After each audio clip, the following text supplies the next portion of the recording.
All right, and we're going to let this presentation loop one more time just so we can give a shout out to all of our applicants.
All right. Well, thank you so much to all of our applicants.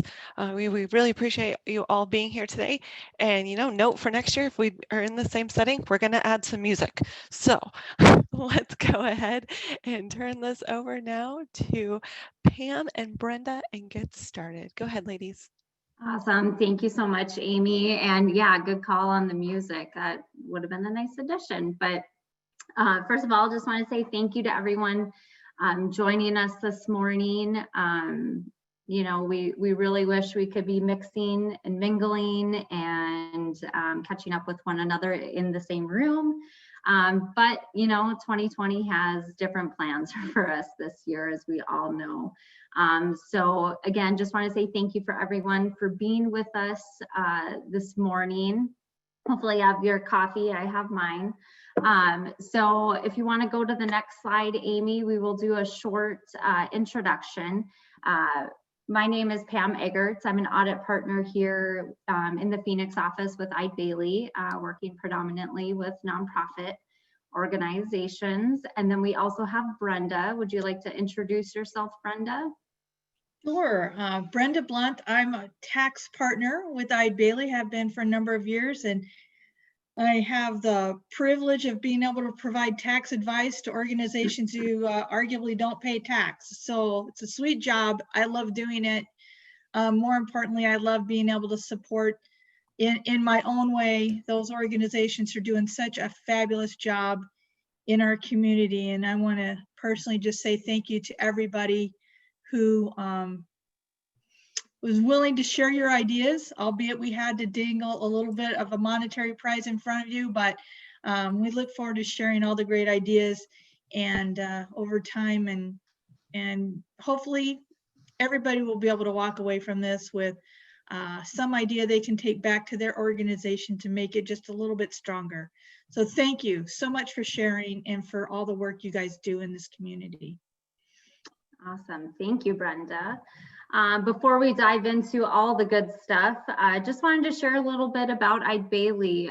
Some of you in the crowd know who we are already, but some of you might not. So we are a top 25 accounting firm. We are located in 14 states west of the Mississippi, and across those states, we have approximately 2,500 employees.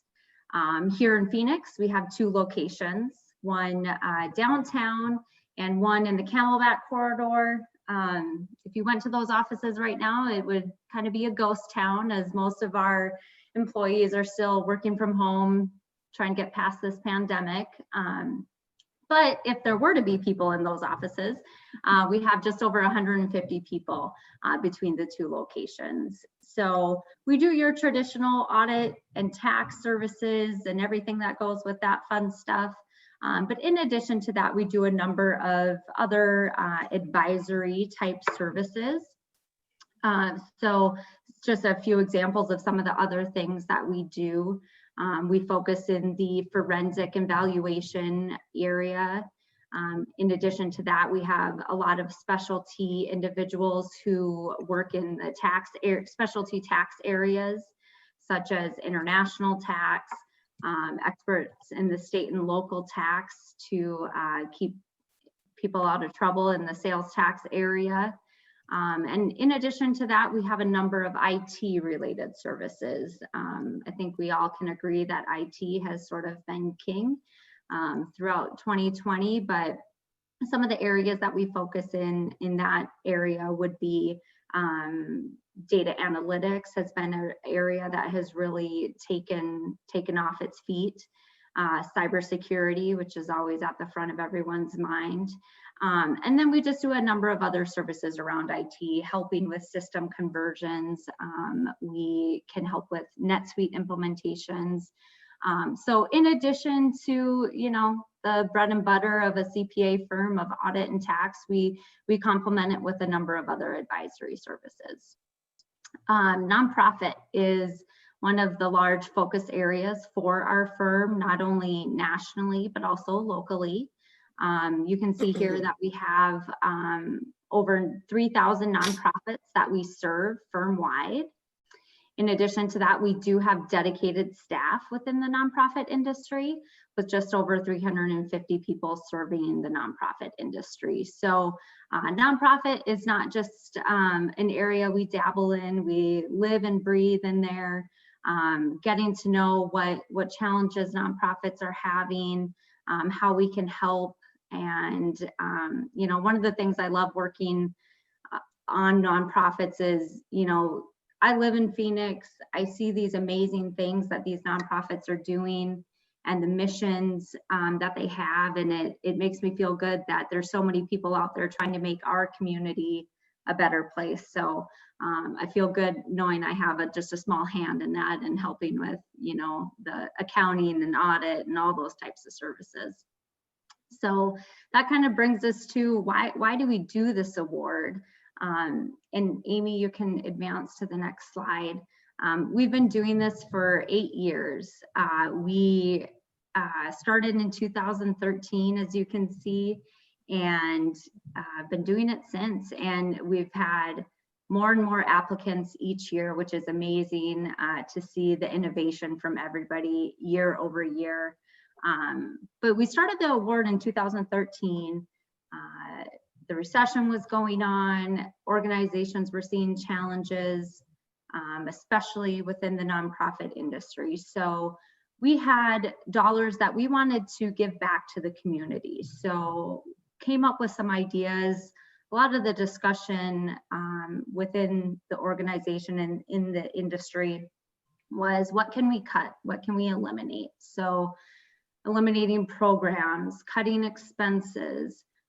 When we were thinking about this award, we wanted to promote those nonprofits that were being innovative and thinking of new ideas, trying to think outside the box. So we came up with the idea for the Resourcefulness Award to promote new revenue generating ideas.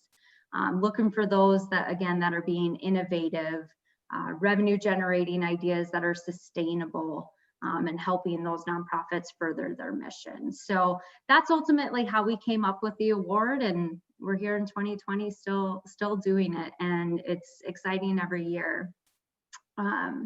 So just to touch on some of our past winners, Lloyd Wright Foundation was our winner in 2019, and their idea was to take old drawings and renderings that they had from Frank Lloyd Wright, and they wanted to do something with them. So they ultimately digitized those prints and put them onto various products that they then sold in an online store. So they had cell phone cases, some beautiful scarves.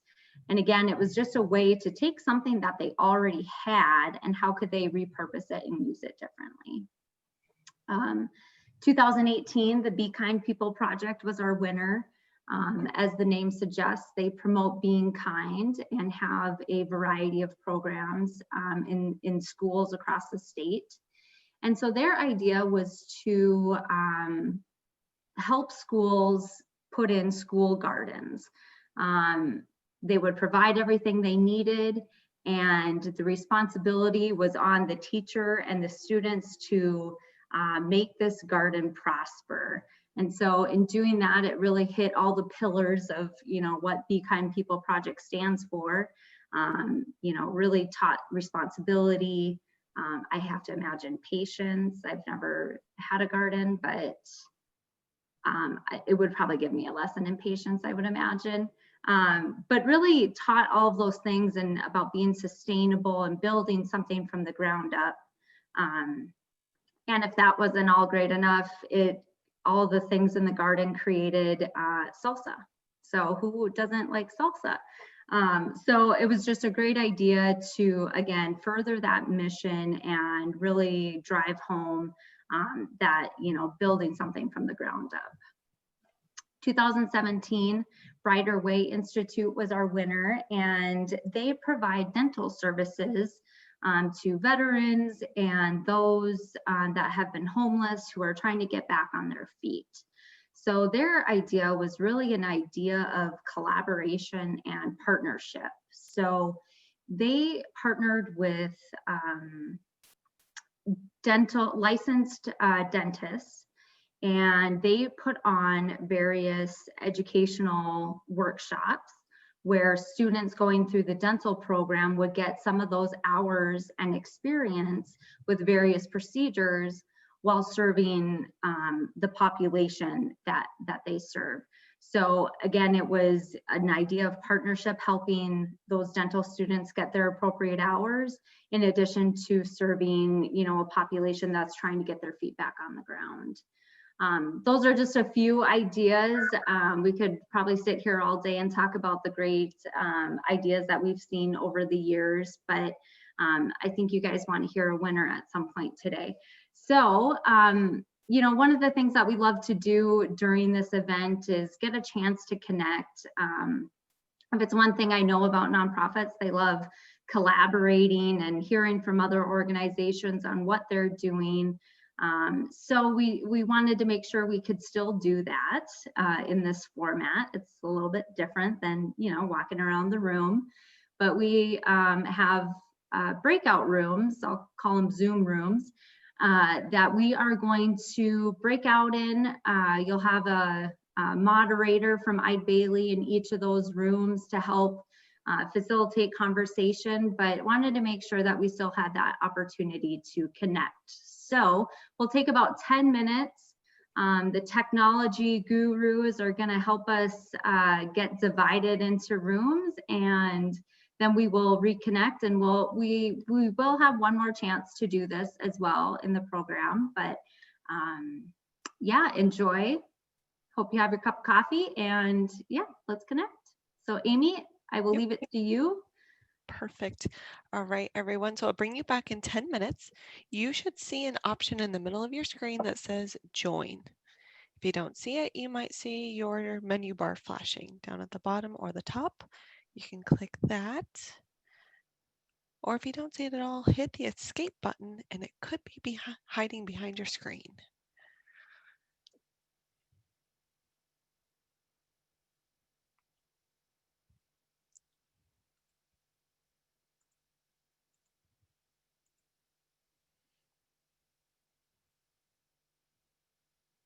All right, and if you do need any help, please just let me know.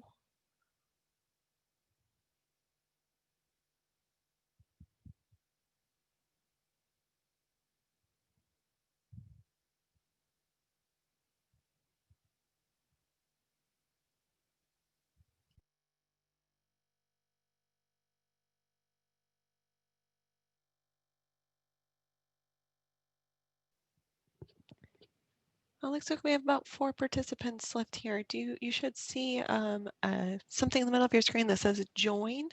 You'll be prompted to join a breakout room. This is so you can get to know the rest of the group and kind of just interact, have more of that in-person feel. If you don't see the join button, please hover over the menu bar and look for something called a breakout room, and you can join those rooms.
All right, everyone. Well, welcome back from your breakout rooms.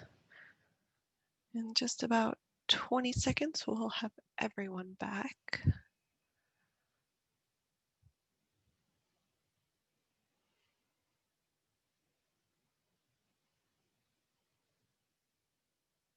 Hopefully you enjoyed those, got to know a few people. All right, and now we have everyone back. So go ahead, Pam.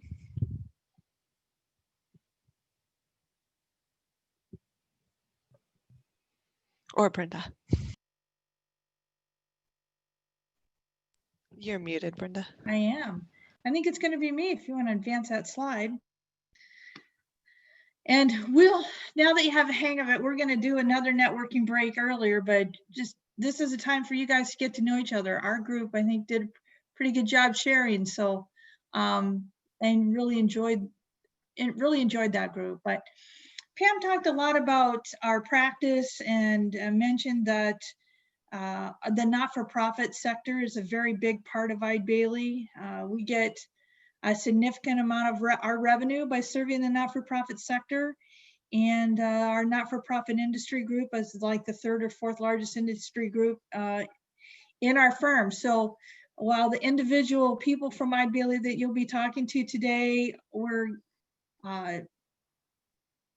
very dedicated to this personally, but the firm is as well. And so just really wanted to talk about, aside from the Resourcefulness Awards, what else Eide Bailly does to really honor the fact that we're all a part of the community. We not only get our livelihood from the not-for-profit community, but it supports all of us in individual ways. Many of us were born in not-for-profit hospitals. Many of us will attend not-for-profit schools, not-for-profit sporting groups, not-for-profit churches or houses of worship, not-for-profit. We enjoy the not-for-profit arts, and in so many ways, it's really a backbone of our community. And because of that, we feel a need to support that both as a company, as part of our culture, and then individually. So I'm going to talk about some of the things that Eide Bailly does to give back to the community. We have, for instance, we pay our staff up to 8 hours a year to just volunteer in the community. So they pick the charity that they want to work with and volunteer. It's a relatively new program. We've been doing it for a couple of years.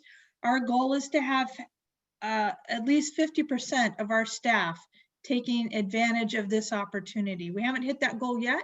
We've of late been 34% of our partners and staff have reported volunteering. We're pretty sure more people actually volunteer than that, but they haven't reported it. But we're moving that needle and doing more. So we're really investing in building that culture of giving back with our people. We also have projects like in Arizona, we have the Eide Bailly Gives Back Committee, but we have projects across the country where we expect, really, it's more than encourage, we expect every office to do at least one giving back team activity to give back to the community. And we're happy to say that we had 95% compliance with that expectation, an average of 5 hours per person on those activities. Still striving to get to 100 as we integrate new offices, as we continue to grow. It may take a while to get some of those new offices online, but we're striving for 100%. And I know locally we've done some things where we've literally shut down our office for half a day and paid our people over and above the 8 hours that I just talked about to go out and be involved in, 1 year we worked with Native American Connections to redo their playground and a community room at one of their residential areas. We worked with Boys Hope, Girls Hope 1 year to reorganize and redo their administrative and program areas in their space, painted a bunch of stuff. We've worked with a number of organizations over the years for some major projects. And one, it's been a great team building. We're a pretty big firm, as even locally, as Pam mentioned, and we're in 2 offices, so we don't all see each other on a regular basis. So it was great for team building, but also a great opportunity for our people to see kind of what happens, that we don't run into people on a day-to-day basis in our lives oftentimes that need this help, really make that need real, so that to encourage them to participate in their communities. The firm also really encourages managers and partners, particularly all staff, but particularly managers and partners, to serve on boards, committees, and professional organizations to advance nonprofits and lend our skills to those.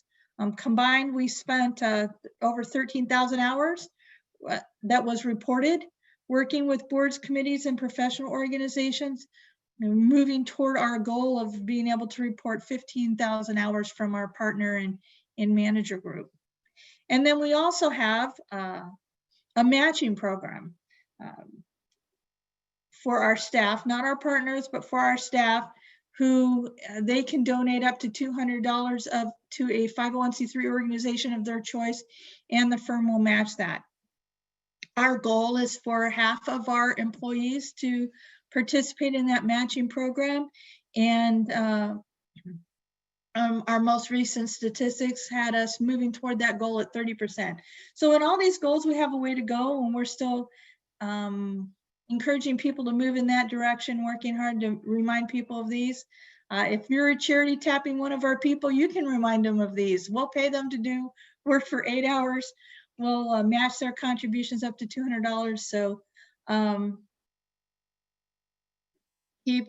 keep moving in that direction. And that matching program is any 501c3 organization. So it can be through an umbrella organization like Valley of the Sun United Way, like Arizona Community Foundation, Jewish Community Foundation, but it could also be directly to the operating charities that are doing the programs. So that is what we have. Amy, let's try this networking thing again and get to know a few people. All right, so just 1 second here. Brenda, if you want to fill in something real quick, I just need to. Oh, sure. No, you're good. It's just not opening when I want it to open. Well, I want to talk, we also, again, our focus locally, I mentioned we did, when we sent everybody home in March for 2 weeks because of the pandemic, thinking we would be back soon, we put the Eide Bailly Gives Back deal on hold, waiting and waiting and waiting for it to lift. And so the committee decided to quit waiting, and we're going to be back out there. We'll be working with a substantial organization for our next project, kind of honoring the heroes and who take care of our seniors populations, and encouraging some of those seniors who have been particularly isolated from their families by making cards for them and putting together some gift bundles for them. And so we're excited to be back out in the community after a ridiculously long hiatus. So we continue to march on doing programs like that and in the socially distant environment. One of the people in our networking group, the Christian chain, they had mentioned one of the big things they're doing is they have figured out how to, they used to have teams come together to put together care packages for the homeless. Now they're sending the supplies out to people who can continue to assemble those in a socially distant way. And I tell you, from being part of the Eide Bailly Gives Back committee, trying to figure out how to volunteer in a socially distant way, we really appreciated that idea. So, Amy, how are we doing? We are good. Awesome. Thank you so much, Brenda. All right, guys. Bet. So 10 minutes here. Is that correct? Yeah. Okay, yep. Perfect. 10 more minutes. So go ahead and join your rooms. You should see a prompt in the middle of your screen.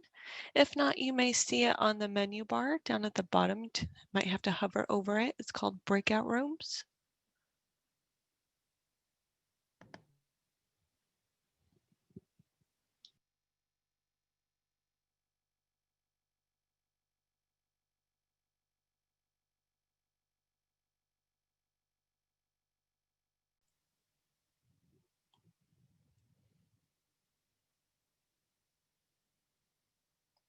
Yeah. All right, looks like everyone's back. Go ahead, Pam and Brenda. Okay, welcome back, everyone. Hopefully you made a connection or got to catch up with somebody that maybe you haven't got to talk with in a while. So we will go ahead and advance to the next slide, Amy. We're nearing the end of our time, so I suppose you guys want to know like who a winner might be of this whole thing. But first, before we do that, I just want to say a thank you to our judges. It's important to Eide Bailly to keep this an independent process. So we solicit outside judges that you know, serve the nonprofit area and help us determine a winner. So our judges this year are Israel Ortiz from BBVA, Jarrett Ransom from the Raven Group, and Karen Werner from Front Doors Magazine. So huge thank you, taking their time out of their busy schedules to review the applications. We could not do that without them. So I want to invite Jarrett to share with us a little bit about the judging process. So Jarrett, I will hand it over to you to just share with us what the judging process was like, challenges, difficulties, all that sort of thing. Great. Thank you so much, Pam. And thanks for all of you for joining us today. This is always a really good award. Eide Bailly does such a wonderful job every year. And I will say thanks again to the co-judges, Israel, as well as Karen, that have joined me in the process. Karen has been a previous judge. I think she shared that this is actually her third year. So she was the senior advisor of our group, which really kept us grounded. And I made sure to reach out to both Israel and Karen before I shared my own experiences. But, you know, we really are in agreement that the judging process was very difficult. There was a lot of applicants that really caught our eye and our attention. If Pam and Brenda could talk, because they were, you know, the fly on the wall, as we discussed, it was really interesting. And all of us are really just in awe. Hopefully I'm still keeping you on the edge of the seats before we announce the winner, but we were all of us in awe to really see how each of you have reimagined and re-engineered during this crazy time of 2020. We recognize it's not easy, but it was very clear to us that your leadership stepped up, right? So when it came to fight or flight, all of you really demonstrated excellent work when it comes to stepping up and serving your purpose, your mission, and your community. You know, we really had to stick to the criteria of the requirements for this. So as we, brought in some side conversations, perhaps on, well, have we considered this? Someone in the group would say, but that's not the requirement for this award, right? Like, let's get back to the requirements. So we might have gone down some rabbit holes and we might have had some squirrel moments, but overall it was really enjoyable. I've shared with many of you that previously in the work I do, I'm often one of the consultants writing these submissions. I did not have any that I wrote this year. There's no conflict of interest. So to be on the other side to really review these applications was a true privilege. I will also say publicly that all three of us are open to any of you reaching out to us.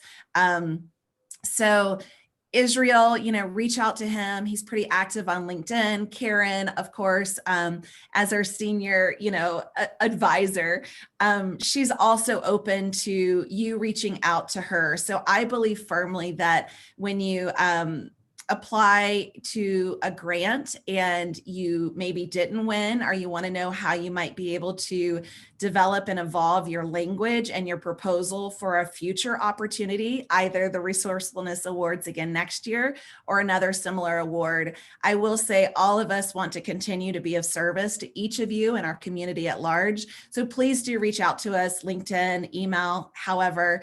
And I will also say ethics was a really top of mind. So each of us have had engagements with some of you in some capacity. So we were all very honest and ethical. And we would state that if Israel had a relationship with a client or, a submission, Karen, as well as myself, we all made sure to acknowledge that in our judging so that we did share transparently that, information. So that's really it. It was such an honor. It was really hard, but I really loved seeing what all of you are doing. It gave me a great idea as we weave this connection in our community. I always see our community as one big puzzle piece. And to see that beautiful puzzle and to see that image, we all have to place our piece of the puzzle at the right place at the right time. And I hope that gives you a little bit of a visual, but I will absolutely say on behalf of all of our judges, that's exactly what you demonstrated in your proposals. So thank you from all of us to all of you that continue to step up and serve some of our most vulnerable populations. And I think that's it. So again, thanks for allowing me to share on behalf of the judges, as well as my own personal experience. This is what we're here for. So Pam and the rest of the Eide Bailly team, you might want to cue the drum roll. Awesome. Thank you so much for sharing, Jarrett. I will pass it over to Brenda, and there were some awesome takeaways from that, Jarrett. So again, thank you to all three of our judges. We couldn't do it without you.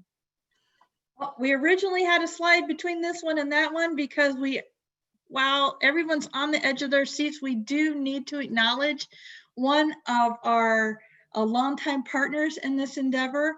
Front Doors Magazine has provided not only a judge, but also a lot of other support for the Resourcefulness Awards. And I want to personally, and on behalf of Eide Bailly and the community, thank Front Doors Magazine and their publisher, Andrea Taylor Evans, and give her just a few minutes to talk about Front Doors Magazine and their involvement in the Resourcefulness Award. Andrea, if you want to unmute. And great. Good morning, everybody. And so great to see so many people in the breakout rooms.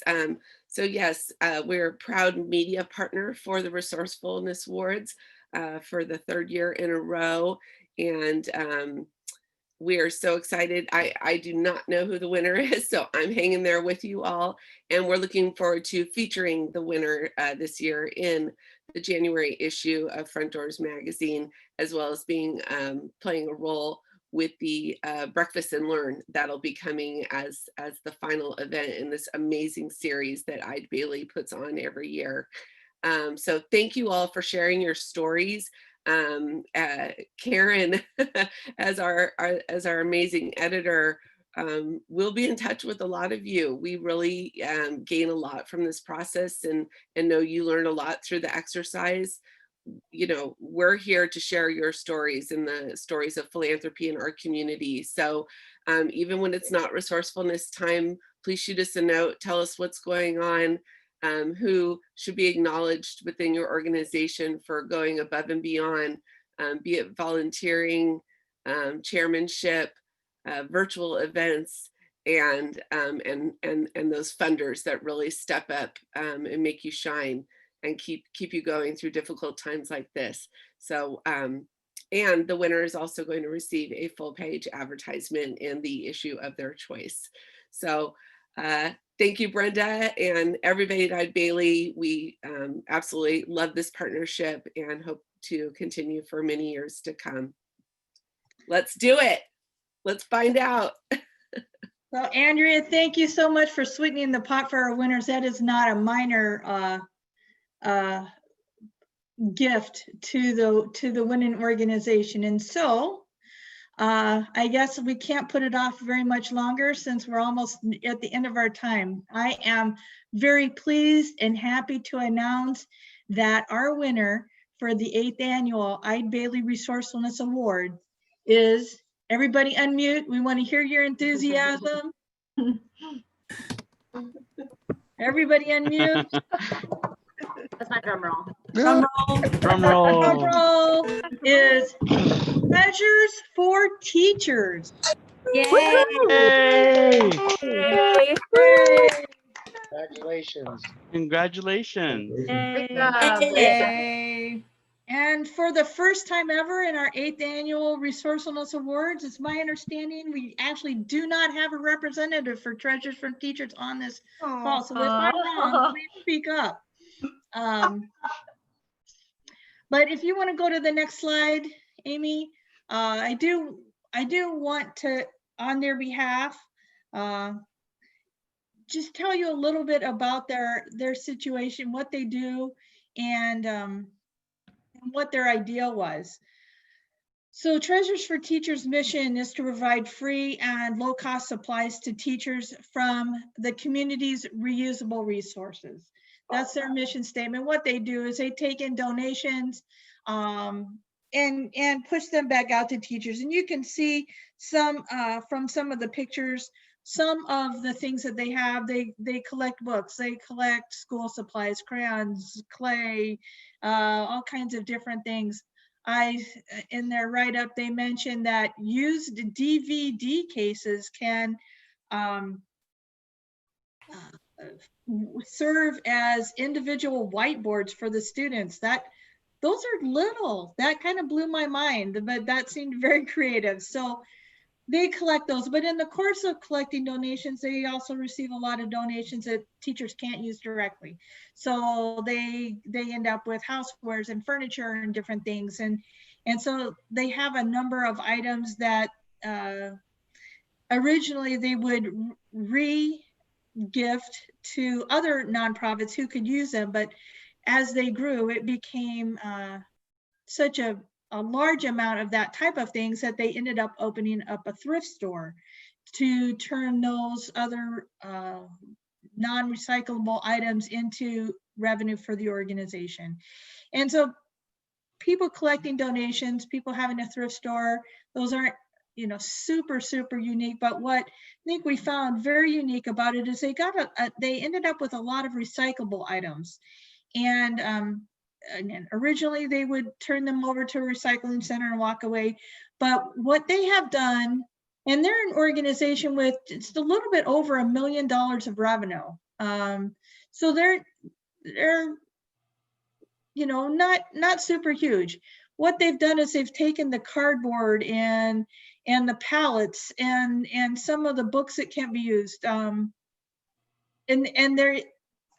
they resell those. They bought a cardboard baler, for instance, and when they could sell the cardboard for recycle purposes, they paid for that baler in the first year of operations. And you can see down in the lower left-hand corner some of their cardboard things that they get. Some can be used as craft supplies, but what couldn't be? They bale it up and they sell it to the recycle market. They paid for that baler in the first year, and after that, 100% of the profit from selling that type of material goes right to program. They really don't have any cost for that. So for $1 million organization, their resourceful idea has generated $300,000 of gross revenue, which is pretty impressive. So again, I just want to really congratulate Treasures for Teachers. Probably no one on this call is in the exact same situation they are in, but thinking about what you have that you give away but could sell, that you throw away but could use, or something that you're already doing that you can repurpose in a way to generate revenue, this is one idea that you may be able to build off of. And Pam will be talking about where and how you can learn about more. Yes, awesome. Thank you, Brenda, and congratulations to Treasures for Teachers. It's a mouthful, but great organization. So on the next slide, you'll see we gather all these ideas. We do this across 4 different markets. So we grab all those ideas and we create what's called a learning event. So we share some of the themes that we saw, give you all in the audience a chance to collaborate and share more ideas. We have that date set for January 28th.